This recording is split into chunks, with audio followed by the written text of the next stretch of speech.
Good morning and welcome to TOI Japan Market Radio for Friday, June 12, 2026. I'm your host coming to you from Tokyo, and this is your daily briefing on Japanese markets for global investors. Today we're looking at some solid momentum in equities, interesting developments in FX, and a few corporate headlines that could shape the weeks ahead. Joining me as always is our portfolio manager. Let's start with the market summary. What did we see overnight? Thanks for having me. Japanese equities posted strong gains across the board today. The Nikkei 225 closed at 66,020.039, up 2.807%, while the TOPIX added 1.452% to finish at 412.2. Smaller caps also participated, with the Mothers Index rising 1.999% to 2,347.0, and J-REITs ticked up 0.495% to 1826.0. On the currency side, dollar-yen traded at 160.261, down 0.166%, so relatively stable. Commodities were mixed. Gold in yen terms rallied 2.127% to 15,845.0, while crude oil fell sharply, down 2.805% to 85.25. A broad-based equity rally with some notable commodity divergence. Let's dig into what's driving sentiment. We've got several stories to unpack today. First, there's been renewed retail investor interest in Japanese equities. MSN ran a piece highlighting two Japanese stocks as particularly hot right now, asking whether a $1,000 investment makes sense. What's your read on this kind of coverage? It's a sign that retail participation in Japanese equities remains robust, both domestically and from overseas. When mainstream financial media is profiling individual Japanese stocks as investment opportunities, it tells us that momentum and sentiment are attracting capital beyond just institutional flows. For Japan specifically, sustained retail interest can provide meaningful bid support, especially for mid-cap names that sometimes drive sector rotation. It also reflects confidence in Japan's economic trajectory and corporate earnings outlook at a time when other developed markets might be facing headwinds.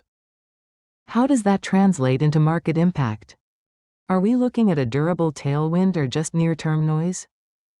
For equities, it's likely a near-term positive. Increased retail inflows, particularly if they're concentrated in high-momentum names, can lift not just those individual stocks but also provide a sentiment boost to the broader Nikkei and TOPIX.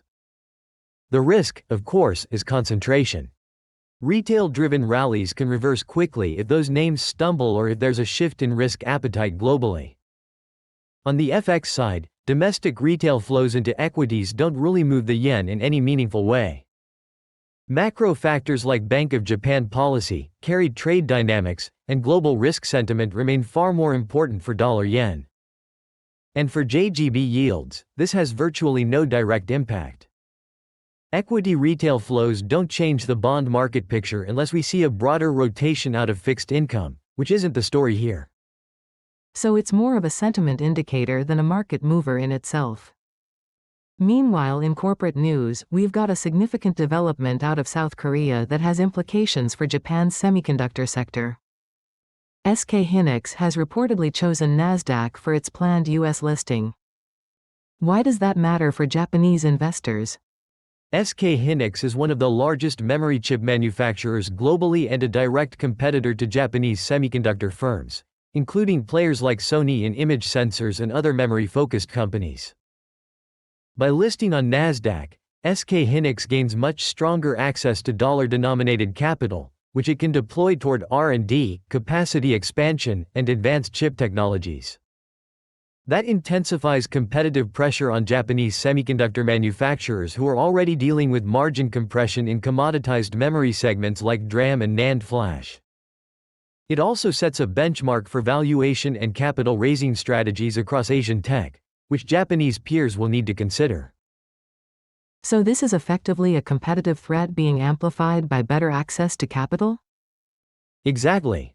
For Japanese equities, particularly semiconductor stocks like Renesas, Shin-Etsu Chemical, and parts of Sony's business, This could create modest near-term pressure as the market prices in heightened competition. It may also accelerate a rotation within the sector toward Japanese companies that have more differentiated technology rather than those competing in commoditized memory. The FX impact is marginal at best, since the capital flows would primarily benefit the Korean won, not directly affect the yen. And there's no meaningful implication for JGB yields. The bottom line is that Japan's semiconductor industry needs to continue leaning on technology differentiation and strategic partnerships to defend its position. Staying with the macro side, we saw a notable move in crude oil today, down nearly 3%. The New York Times is reporting that former President Trump has signaled progress toward a peace deal with Iran, which has driven the oil sell-off and supported a global equity rally. How does that play into the Japan story? This is significant for Japan on multiple fronts. Japan imports roughly 80% of its crude oil from the Middle East, so any decline in oil prices directly benefits the country's energy security and reduces inflationary pressure on the economy. Lower energy costs improve Japan's trade balance and current account, which have been under pressure in recent years. It also eases the burden on the Bank of Japan's inflation mandate, since energy is a major component of headline CPI. And for households and corporations, lower oil prices mean real income support and better margins, particularly for importers and manufacturers. So this is unambiguously positive for Japan? Broadly, yes. For equities, the Nikkei and TOPIX should benefit from the global risk-on sentiment and the margin improvement for energy-intensive sectors. However, there's a partial offset. If the yen strengthens on risk-on flows or improved current account dynamics, that creates a headwind for exporters. On the FX side, the directional pressure is mixed. Risk-on sentiment often weakens the yen against the dollar because safe haven demand declines, but over the medium term, lower energy import costs support the yen through better external balances. For JGB yields, we could see modest compression. Lower oil prices reduce inflation expectations, which supports the Bank of Japan's accommodative stance and potentially extends the ultra-low yield environment. So the oil move is a net positive for Japan's macro picture, even if the FX and yield implications are nuanced. Let's step back and tie these threads together. What are the main themes global investors should be tracking as we head into next week? 3 key themes stand out.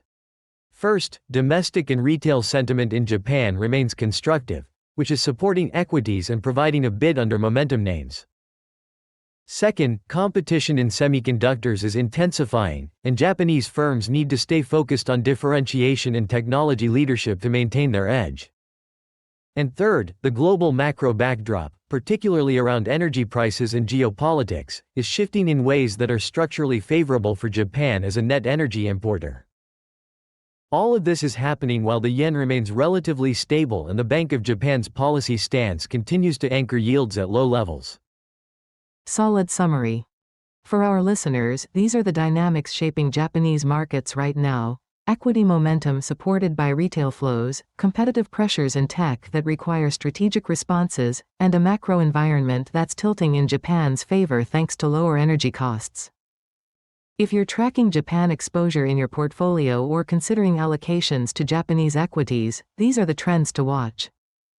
And if you found today's discussion valuable, please consider subscribing to TOI Japan Market Radio for daily updates on Japanese markets. Thanks for joining us, and we'll see you next time. Thank you.